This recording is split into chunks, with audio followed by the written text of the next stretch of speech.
I'm just going to start recording. And Okay. so I just want to clarify in terms of date, July 18th, 2025, my full name, Lisa Noel Volding. And Riley, do you want to state your name and any My name other is names? William. Oh, I'm sorry. No, go Go ahead. ahead. I didn't mean to interrupt. My name is William Sasha Riley. I was born Manuel Sasha Barros, Okay. but my legal name is William Sasha Riley at this time. Okay. And I'm just so we're clear, I'm based in Victoria, British Columbia, Canada. I lived in the United States full time for a bunch of years, but I was brought up in Canada. My citizenship's Well, Canadian, and we might be neighbors at some point because Canada is right now number 2 on the list of the countries that I am potentially going to move to. do you know? I think it's a good place to look. There's a lot of Americans actually. I've spoken to Americans that I've told to come here, and there's lots of Americans that have come to visit more, and it's a lot more embracing, inclusive of a culture. So, you know, it's quite lovely. I Yeah. recommend. In terms of what my approach, really, what I wanted to do is like to just really like a thorough discussion. You tell me everything that you've been wanting to say, and Okay. I'll ask some questions.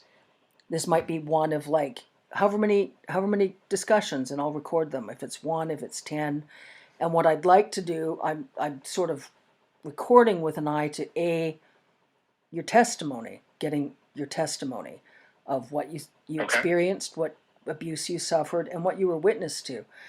And an eye in terms of being able to get into a format in terms of affidavits, whether we look at getting help from the International Criminal Court, because obviously what you and I have discussed already, there's definitely a whole whack of crimes that have been getting committed by a lot of folks, and is even a case where there could be crimes against humanity charges in regards to Trump. Okay. So, and what else I'd like to do is I'd like to look at whether you would be okay with me like transcribing and then publishing something. I publish newsletters selectively. I have a newsletter called Outlaws of Chivalry I publish once in a while. And I was looking at perhaps publishing there if you're okay in terms of how it could help us in terms of getting the right legal support in terms of the International War Court. I am for whatever puts a light on this because in my mind, the powers that be are already aware of my position on it and aware that I have spoken up. And, Yeah. The more light that is shed on there, I don't think that I'm incurring more risk, except for some maybe lunatic that wants to be a soldier for Donald Trump because they are a little crazy. They're a little brainwashed, but Yeah. yeah, I don't mind whatever would bring a little bit more light to this, particularly this stuff. If we can get some of this stuff verified, and I know that me speaking up is one thing, but then the verification process, Yeah. Is important too.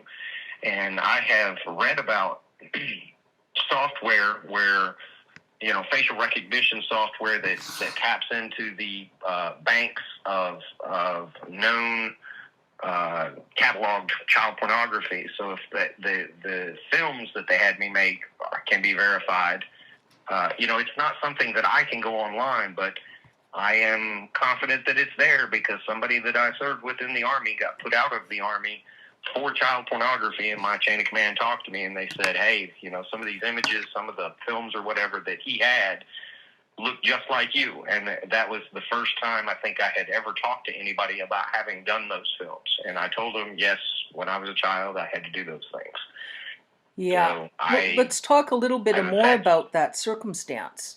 Like, so you were in the Army. What years were you in the Army then? This would have been my second time in the Army. I rejoined in, 2002. Yeah. And I retired in 2016. I was in from 91 to 98 as well. So I did a little over 21 years. But the time frame that they pulled me into the office and discussed that would have been around 2008, 2009 time frame. It was in garrison, so it was between deployments. Yeah. So around that time is when they talked to me, and yeah, I can just remember. I can remember telling them that I knew it was out there. There was nothing I could do about it, and thinking that there was really no way to go about, anything at that point. I didn't know what I could do about it, if anything. Yeah. So it was from when our emails, it was one of the fellow soldiers that was caught with a bunch of child pornography, and then your commanding officer pulled you into the office to go through and said they'd seen you in the films. I did not look at any of the films. All they said was, hey, we had to look at some of this stuff, and one of those people looks just like you. And that's the first time that I had, I think, ever really spoken about it. And I said, yes, those are probably me. But I did not personally see them. But they described something that I knew that I had been a part of. Yeah.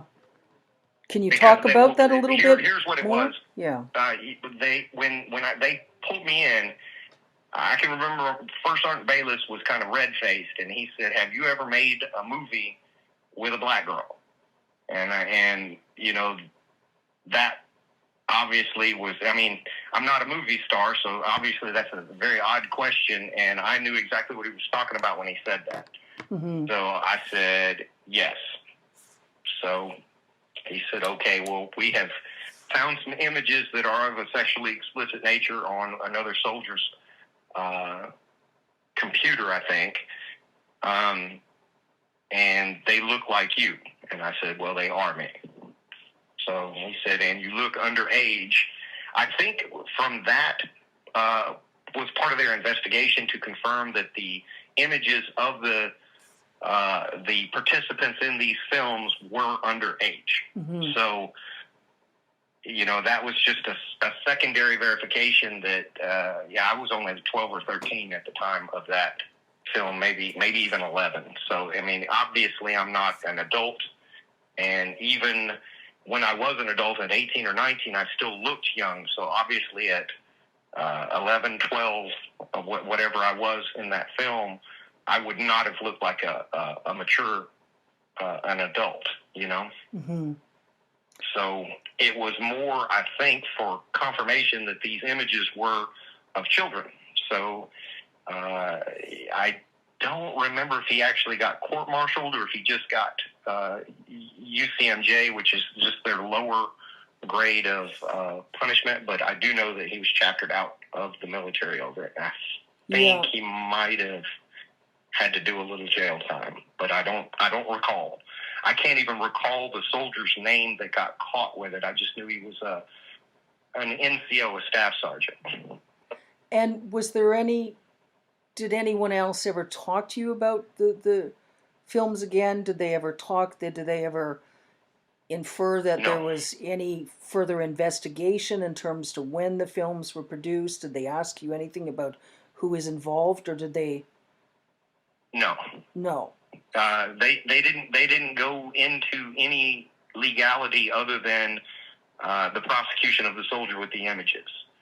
So in the military is a little bit different than civilian. I don't want to call it the court system because it's just the officers and NCOs in the military, but they have their sphere of influence. They have their little scope of operation, and if they uncover more, I think that they're required to give it to the civilian authorities, but they don't have any jurisdiction to go further than to just prosecute the soldier for the infraction that he is guilty of, if that makes sense the way I'm saying it. No, I understand. Do duty or is there any legality, or do they have legal requirements to inform civilian prosecutors of Yes, such cases? yes. Okay.